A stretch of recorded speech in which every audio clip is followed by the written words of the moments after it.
Assalamualaikum warahmatullahi wabarakatuh. Hai semua, perkenalkan kami dari kelompok 3 dari mata pelajaran bisnis retail ingin mempresentasikan teori perilaku konsumen. Sebelum itu, saya di sini ingin memperkenalkan anggota-anggota kelompok saya.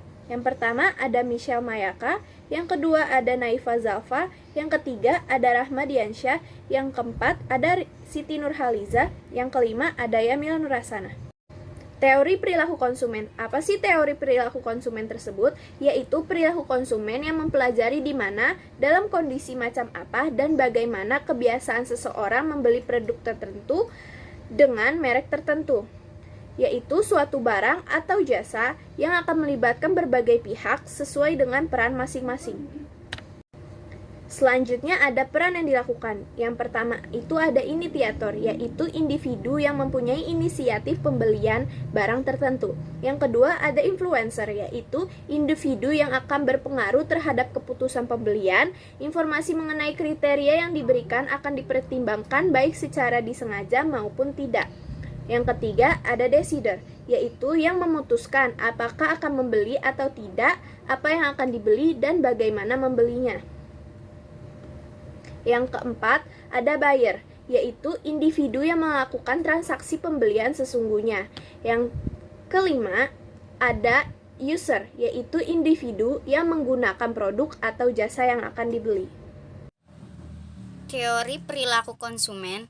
Manajemen perlu mempelajari faktor-faktor yang mempengaruhi seseorang melakukan pembelian terhadap suatu produk agar program pemasarannya dapat lebih berhasil. Faktor-faktor tersebut diantaranya adalah faktor ekonomi, ekologi, psikologi, dan antropologis.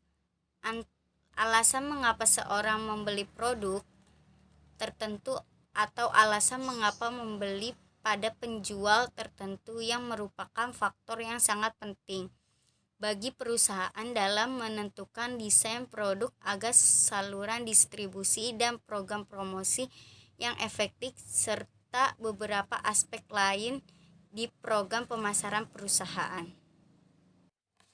Teori ekonomi mikro. Teori ini beranggapan bahwa setiap konsumen akan berusaha memperoleh kepuasan maksimal. Mereka akan berupaya meneruskan pembeliannya terhadap suatu produk apabila memperoleh kepuasan dari produk atau lebih besar dari marginal utility yang sama untuk beberapa produk yang lain. Teori psikologis. Teori ini berdasarkan diri pada faktor-faktor psikologi individu yang dipengaruhi oleh kekuatan-kekuatan lingkungan. Bidang ini sangat kompleks dalam menganalisis perilaku konsumen karena proses mental tidak dapat diamati secara langsung. Teori antropologis. Teori ini juga menekankan perilaku pembelian dari suatu kelompok masyarakat yang ruang lingkupnya sangat luas seperti budaya, kelas-kelas sosial, dan sebagainya.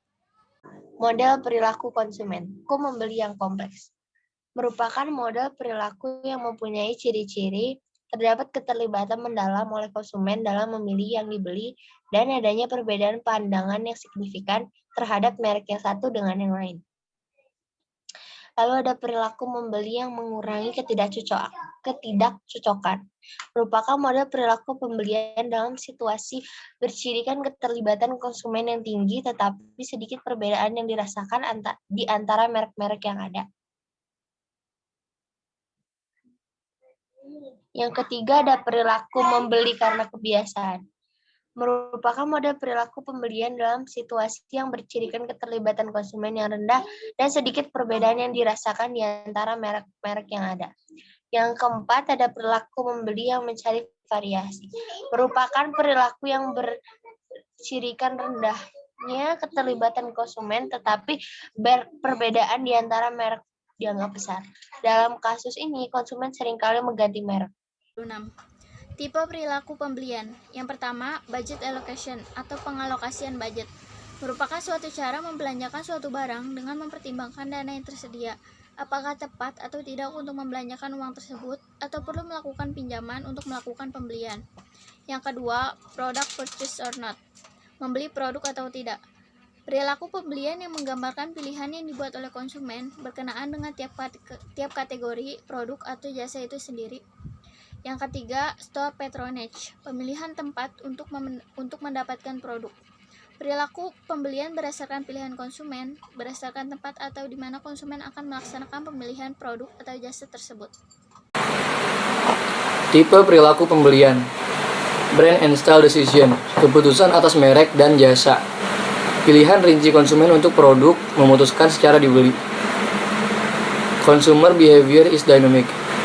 Perilaku konsumen dikatakan dinamis karena proses berpikir, merasakan, dan aksi dari setiap individu konsumen. Kelompok konsumen dan perhimpunan besar konsumen selalu berubah secara konstan. Sifat dinamis demikian menyebabkan pengembangan strategi pemasaran menjadi sangat menantang sekaligus sulit. Consumer behavior involves interaction. Terdapat interaksi antara pemikiran, perasaan, dan tindakan manusia serta lingkungan. Semakin dalam perusahaan memahami bagian interaksi tersebut, mempengaruhi konsumen, semakin baik perusahaan tersebut dalam memuaskan kebutuhan dan keinginan konsumen serta memberikan value atau nilai bagi konsumen. Consumer behavior involves exchange, melibatkan pertukaran antara manusia. Dalam kata lain, seseorang memberikan sesuatu untuk orang lain dan menerima sesuatu sebagai gantinya.